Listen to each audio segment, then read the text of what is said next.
Ikaw po ba ay may arthritis or arthritis po? Pag-usapan naman po natin ng arthritis o arthritis. Ano nga ba ang arthritis? Ang arthritis po ay isang sakit po sa buto.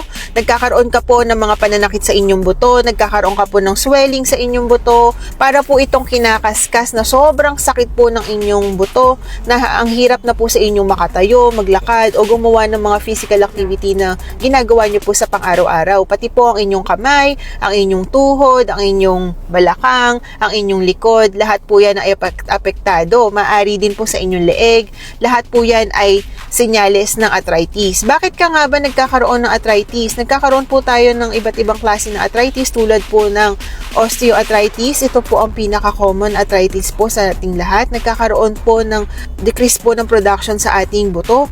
Nahihirapan na po mag-form ng maayos, kaya po mas rumurupok at mas nagiging mahina ang ating buto. Ang rheumatoid arthritis naman po, ito po ay autoimmune disease. Kumbaga, ito po ay inaatake niya ang sarili niyang cell tissue sa ating buto. At ang gouty arthritis, ito naman po ang pinakamasakit na arthritis po sa lahat. Ito po ay nangyayari, maaari pong dahil genetic, maaaring sa pagkain na kinakain mo kapag mataas ang purines. At ang psoriatic arthritis, ito po ay cause ng psoriasis. Pag-uusapan po natin lahat yan sa ating ibang video.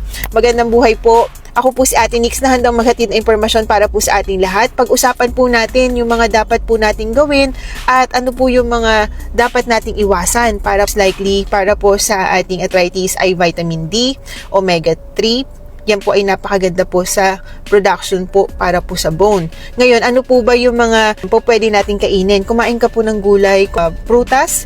Napakaganda din pong gumamit ng mga herbal. Kung po pwede po ay po tayo maaaring inumin. Pwede po tayong uminom ng lemon water.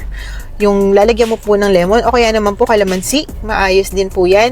At saka okay din po ang ginger, ang turmeric, dahil yan po mga herbs na yan ay anti-inflammatory. Kumain po tayo ng itlog, kumain po tayo ng poultry, milk, uminom po tayo ng milk, at saka magpaaraw po tayo. Maganda po ang sunlight para po sa atin. Kakaroon po tayo ng magandang production po para po sa ating buto, para mas masupport po niya. Calcium, okay din po ang calcium. Ang mga calcium po, ayun po yung mga milk, mga cheese. Marami po yan. Iba't ibang klase po ng arthritis, iba't ibang klaseng dapat mong kainin at dapat mong iwasan. Ngayon, ang pinakamaganda pong kailangan natin gawin ay magkaroon po kayo ng physical activity. Kapag po nag-exercise po kayo, kailangan magre-rest po kayo. Hindi nyo po pwedeng i-push through ang inyong pag-exercise. Magpahinga po kayo.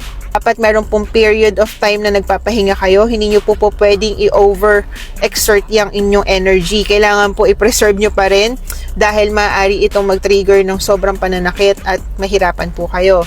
Mag-follow up po tayo sa ating doktor para mas mabigyan po kayo ng tamang treatment, mas mabigyan po kayo ng tamang diagnosis, katulad po ng mga blood work. Kailangan po yan. Kailangan din po ng imaging or katulad ng mga x-ray or imaging na kailangan pong gawin para po mas malaman kung anong klaseng arthritis ang meron po kayo.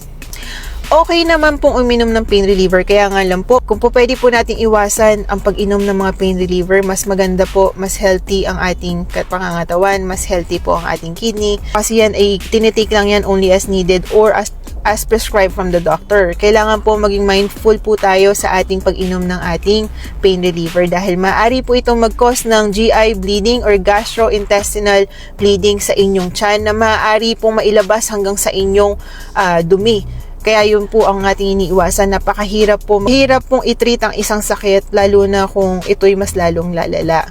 Magandang buhay po. Ako po si Ate Nix na handang maghatid na impormasyon para po sa ating kalusugan. Please don't forget to like, share, and follow me for more videos.